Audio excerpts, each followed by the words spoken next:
Hi friends, నేను మీ భాస్కర్ మేకల. Last day of evening voting and చాలా ఇంట్రెస్టింగ్ గా మారబోతుంది. అండ్ రీతుకి బీభత్సంగా ఓటింగ్ పెరిగిపోయింది. అబ్బా, అసలు రీతుకి ఇంత ఓటింగ్ ఎలా పెరిగింది ఏంటి అసలు నాకు అర్థం కావట్లేదు. బట్ ఎంతో పెరిగిపోయిందని కాదు, సో బెటర్ దెన్ 1% ఇంకా పెరిగింది. సో నిజంగా రీతుకి ఈ రేంజ్ ఓటింగ్ పడుతుందని అంటే ఖచ్చితంగా పడుతుంది.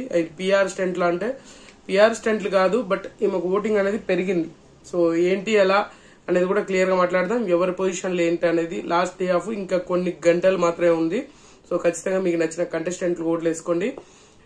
వీడియోలోకి వెళ్లేదానికంటే ముందు ప్లీజ్ ఒక లైక్ వేసుకోండి. వీడియో ఎండ్ వరకు చూసే ప్రయత్నం చేయండి. అండ్ హైప్ అనే బటన్ ఉంది కదా, దాని మీద క్లిక్ చేయండి. వీడియో మీకు మధ్యలో ఎక్కడైనా నచ్చితే సబ్స్క్రైబ్ చేసుకోండి. ఇంకా లేట్ చేయకుండా వీడియోలోకి వెళ్తాను. లాస్ట్ డే ఆఫ్ ఓటింగ్ లో చాలా ట్విస్టులు ఉన్నాయంటే పెద్ద ట్విస్టులు ఏం లేవు, బట్ కొన్ని పొజిషన్స్ మారాయి. అండ్ ఎలిమినేషన్ మీద బీభత్సమైన క్లారిటీ వచ్చేసింది. సో ఎవరు ఎలిమినేట్ అవ్వబోతున్నారు అనేది అయితే క్లారిటీగా ఒక క్లారిటీ వచ్చేసింది. ఇంకా బెటర్మెంట్ ఏమైనా ఉండబోతుందా అంటే చూడాలి. సో టాప్ పొజిషన్ వచ్చేసరికి తనుజ ఉంది. తనుజకి స్టేబుల్ ఓటింగ్ పడుతుంది అండ్ చాలా స్ట్రాంగ్ ఓట్ బేస్ ఉంది. స్ట్రాంగ్ గా ఓటింగ్ పడుతుంది. 34% తోటి టాప్ పొజిషన్ లీడ్ చేస్తుంది తనుజ. ఇది ఎక్స్పెక్ట్ చేసిందే. కొత్తగా ఏమన్నా ఉంటే బాగుండేమో, ఎందుకంటే ఈ సీజన్ లో ఇంకా తనుజను కొట్టేవాడే లేడు అన్నట్టుగా తయారైంది అనమాట. ఆమె ఆ రేంజ్ ఓటింగ్ పడుతూ ఉంది. సో అలాంటప్పుడు ఖచ్చితంగా వర్కౌట్ అయ్యే ఛాన్సెస్ ఎక్కువగా ఉందంటే వర్కౌట్ ఏమవుతుందో ఏమో తెలియదు కానీ, సో మొత్తానికి ఊహించిన దానికంటే ఎక్కువ ఓటింగ్ అయితే పడుతూ ఉంది. సో మోస్ట్లీ ఇంత ఓటింగ్ పడుతుంది అనుకోలేదు, కానీ ఫ్యాన్స్ మొత్తం వారు వన్ సైడ్ లాగా మార్చేశారు అనమాట. సో సెకండ్ పొజిషన్ వచ్చేసరికి మాత్రం కళ్యాణ్ ఉన్నాడు. కళ్యాణ్ కి ఖచ్చితంగా శ్రీజ ఓటింగ్ పడితే బాగుండేదేమో. శ్రీజ ఓటింగ్ అయితే ఖచ్చితంగా పడట్లేదు, అది క్లియర్. ఎవరు ఎన్ని చెప్పినా ఏమనుకున్నా కూడా. సో 21% తోటి ఓటింగ్ పడుతుంది, బట్ విన్నర్ కావాల్సిన ఓటింగ్ పడట్లేదు అని పదే చెప్తున్నాను.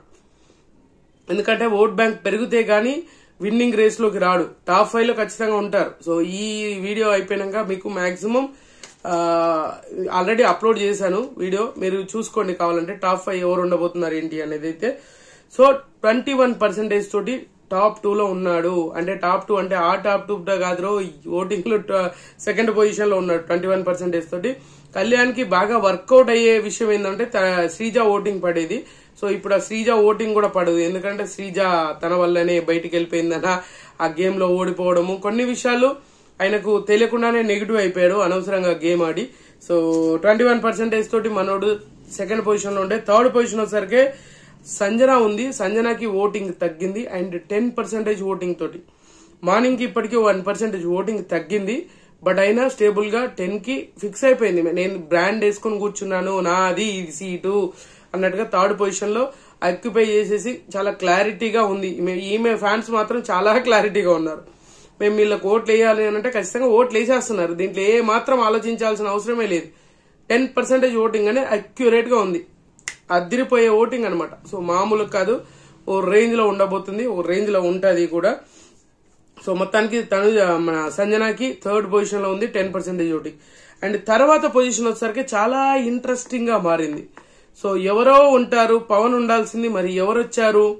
ఇది పెద్ద క్వశ్చన్ మార్కే కదా. పవన్ కి చాలా స్టేబుల్ ఓటింగ్ పడుతుంది, మరి ఎలా ఏంటి అని మీ అందరు ఆలోచిస్తున్నారు కదా. సో అదే జరిగింది. అండ్ పవన్ ప్లేస్ కి వచ్చేసరికి రీతు వచ్చేసింది. 4th పొజిషన్ లో రీతు ఉంది. ఇది గుర్తు పెట్టుకోండి, రీతు 4th పొజిషన్ లో ఉంది. చాలా ఇంట్రెస్టింగ్ గా ఓటింగ్ మారబోతుంది అంటే చాలా ఇంట్రెస్టింగ్ గా. పవన్ కి నేను మార్నింగ్ చెప్పింది కూడా అదే అనమాట. రీతుకి అది ఏదో సింపతి వర్కౌట్ అయింది. పవన్ చేసిన ఏదో పనికి పవన్ చేసింది ఆటోమేటిక్ గా బయట ట్రోల్స్ అయిపోతుంది. సో సింపతి వర్కౌట్ అయ్యి ఒక్కొక్క పర్సెంటేజ్ ఓటింగ్ పెంచుకుంటూ ఈమె 4th పొజిషన్ కి వచ్చింది. 6th నుంచి 5th కి వచ్చింది. మార్నింగ్ నుంచి ఇప్పటికి వచ్చేసరికి 4th కి వచ్చేసింది. ఏకంగా 10% ఓటింగ్ తోటి చాలా స్టేబుల్ గా ఉంది. మెంటల్ తెప్పించే ఓటింగ్ అనేది పడుతూ ఉంది. ఇది క్లియర్ గా రాసి పెట్టుకోండి. సో ఆ రేంజ్ ఓటింగ్ పడుతుందని అంటే ఇంకా అదిరిపోయింది అనుకోవచ్చు. సో మొత్తానికి 10% తోటి రీతు 4th పొజిషన్ లో ఉంటే. అండ్ 5th పొజిషన్ వచ్చేసరికి ఎవరి గొయ్యి వాడే తవ్వుకున్నట్టుగా పవన్ గొయ్యి పవనే తవ్వుకున్నట్టుగా అయిపోయింది, డెమోన్ పవన్. సో మనోడికి 9% ఓటింగ్. మార్నింగ్ కి ఇప్పటికి ఇంకో 1% తగ్గిపోయి సో 5th పొజిషన్ కి వచ్చాడు. చాలా అంటే చాలా అనుకున్న రేంజ్ కంటే ఓటింగ్ చాలా తక్కువ పడుతుంది. మనోడు ఆడిన ఆటకి, మనోడు పెట్టే ఎఫెక్ట్ కి, ఎన్నిటికీ ఎఫర్ట్ పెట్టేదానికి అన్నిటికీ చూసుకుంటే తీరా మొత్తానికి గజిబిజి గందరగోళం లాగా మనోడు ఆటోమేటిక్ గా డౌన్ ఫాలోలోకి వచ్చేసాడు.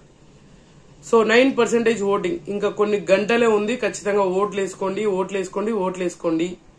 ఇంకా 4 గంటలే ఉంటది, మాక్సిమం 3 అవర్స్ 4 అవర్సే ఉంటది. కాబట్టి కొంచెం ఆలోచించుకొని ఓట్లు వేసేసుకోండి. మావాడు సేఫే కదా అని ఊరుకుంటే మాత్రం ఏదైనా జరగచ్చు అన్నట్టుగా ఏదైనా జరిగిపోతుంది.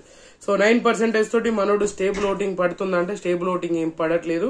అయినా ఊహించిన దానికంటే చాలా తక్కువ ఓటింగ్ అనేది పడుతుంది పవన్ కి. సో 5th పొజిషన్ ఉంది. 6th పొజిషన్ వచ్చేసరికి మాత్రం రాము ఉన్నాడు. రాముకి ఓటింగ్ అనేది మార్నింగ్ కి ఇప్పటికి పెద్ద డిఫరెన్సెస్ ఏమీ లేదు. చాలా స్టేబుల్ ఓటింగ్ పడుతున్నా కూడా వర్కౌట్ అయ్యేంత ఓటింగ్ అయితే పడట్లేదు. రాము ఎప్పుడు వచ్చినా రాము రాతోడు ఆల్మోస్ట్ మనోడికి డేంజర్ జోన్ ఎఫెక్ట్ ఉంటది. బట్ ఈయనకంటే దారుణమైన పరిస్థితిలో వేరే వాళ్ళు ఉన్నారు కాబట్టి ఎవరు ఏం చేయలేం.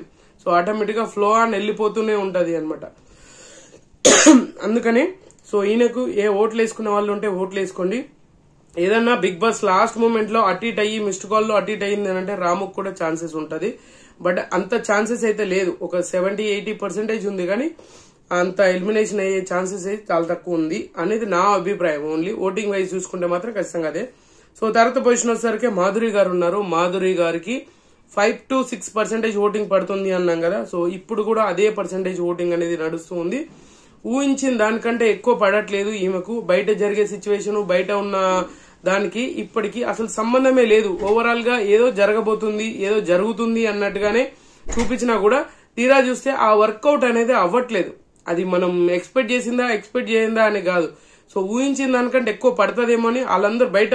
ఇప్పుడు సిచ్యువేషన్ ఏంది, మాధురి గారు వెళ్ళిపోరు అనేది సిచ్యువేషన్. సో ఇక్కడ ఒక లాజిక్ కూడా ఉంటది. సో ఆ లాజిక్ ఏంటంటే ఏదైనా పవర్ యూజ్ చేసి ఏదైనా జరగబోతుందంటే అలాంటిది జరిగేది ఏమీ లేదబ్బా. క్లియర్ కట్ గా ఎలిమినేషన్ అనేది ఒక క్లారిటీ వచ్చేసింది. మాధురి గారికి వాళ్ళందరూ ఎక్స్పెక్ట్ చేసింది ఒక రేంజ్ ఓటింగ్ ఉంటది అని చెప్పేసి. బట్ ఆడ తీరా చూస్తే ఆ ఓటింగ్ అనేది గజిబిజి గందరగోళంగా అయింది. సో మొత్తానికి 5 to 6% ఓటింగ్ అనేది మాధురి గారికి నడుస్తుంది. ఇంకా బాటమ్ లో ఉంది. త్రూ అవుట్ వీక్ మొత్తం బాటమ్ లో ఉండేది అన్నట్టుగా. సో గౌరవ్ కి ఎలిమినేషన్ గండం బీభత్సంగా ఉంది. ఈసారి ఎలిమినేషన్ అయ్యే ఛాన్సెస్ హైలీగా కనిపిస్తుంది. ఎవరైనా ఉన్నారు అని అంటే అది గౌరవ్ విషయంలోనే జరుగుతుంది. గౌరవ్ కి ఎలిమినేషన్ గండం బీభత్సంగా ఉంది అబ్బా. సో త్రూ అవుట్ వీక్ మొత్తం కూడా మనోడు బాటమ్ లోనే ఉన్నాడు. పెద్దగా హైప్ క్రియేట్ చేసి ఓటింగ్ అనేది సడన్ గా హైప్ అయ్యేంత సిచ్యువేషన్ ఏం లేదు. ఈ 4 గంటల్లో ఏమన్నా మారిపోతుందా అంటే సో మరి గౌరవ్ ఏం చేస్తారు, గౌరవ్ పిఆర్ ఏమన్నా మ్యాజిక్లు చేస్తే చేయొచ్చు. బట్ అలాంటిది ఏమి లేదు నాకున్నంత వరకు. యాజ్ ఆఫ్ నౌ నాకు అనిపించినంత వరకు, మనకు తెలిసిన ఇన్ఫో ప్రకారం అయితే గౌరవ్ కి హైలీ ఛాన్సెస్ ఉంది. గుర్తుపెట్టుకోండి, హైలీ ఛాన్సెస్ ఉంది ఎలిమినేషన్ అవ్వడానికి. సో మాధురి గారు ఈ వీక్ సేవ్ అవుతారని నాకెందుకో 6th సెన్స్ కొడుతుంది. ఓటింగ్ పరం కాదు, నాకెందుకో 6th సెన్స్ కొడుతుంది అనమాట. సో ఓవరాల్ గా so last day of 8th week last day of evening voting అనమాట. సో క్లోజింగ్ ఓటింగ్ రేపు మార్నింగ్ చేస్తాను నేను. క్లియర్ గా ఎవరు ఎలిమినేషన్ అవుతారు అనేది క్లియర్ గా మీకు అర్థమైపోతుంది. సో ఓవరాల్ గా పొజిషన్స్ మీరు ఎవరిని ఎలిమినేట్ చేయాలనుకుంటున్నారు, ఎవరికి ఓట్లు వేస్తున్నారు, ఎవరికి సపోర్ట్ చేస్తున్నారు అనేది క్లియర్ గా కింద మెన్షన్ చేయండి. నాకు తెలిసినంత వరకు maximum Madhuri and Ramu and Gaurav. So రాముకి ఒక 80% ఉంటే మాధురి గారికి ఒక 95% అండ్ మా గౌరవ్ కి 99% ఎలిమినేషన్ గండం ఉంది. సో ఇది రాసి పెట్టుకోరా సాంబార్, రాసి పెట్టుకో. సో పొజిషన్స్ ఇవి. సో టాప్ లో వచ్చేసరికి Tanuja, 2nd Kalyan, 3rd Sanjana, 4th Ritu, 5th Pawan, 6th రాము, 7 మాధురి, 8th వచ్చేసరికి గౌరవ్. సో ఇది ఓటింగ్ ఆర్డర్. సో మీకు నచ్చిన కంటెస్టెంట్ కు ఓట్లు వేసుకుంటారని ఆలోచిస్తున్నాను ఇంకేదన్నా గానీ. సో మీకు నచ్చిన కంటెస్టెంట్ కు ఓట్లు వేసేసుకోండి. ఇంకా కొన్ని గంటలే ఉంది కాబట్టి. సో ఖచ్చితంగా ఈ వీడియో మీకు నచ్చినా కూడా నచ్చితే లైక్ చేయండి, షేర్ చేయండి, కామెంట్ చేయండి, సబ్స్క్రైబ్ చేయడం మర్చిపోద్దు. And good luck.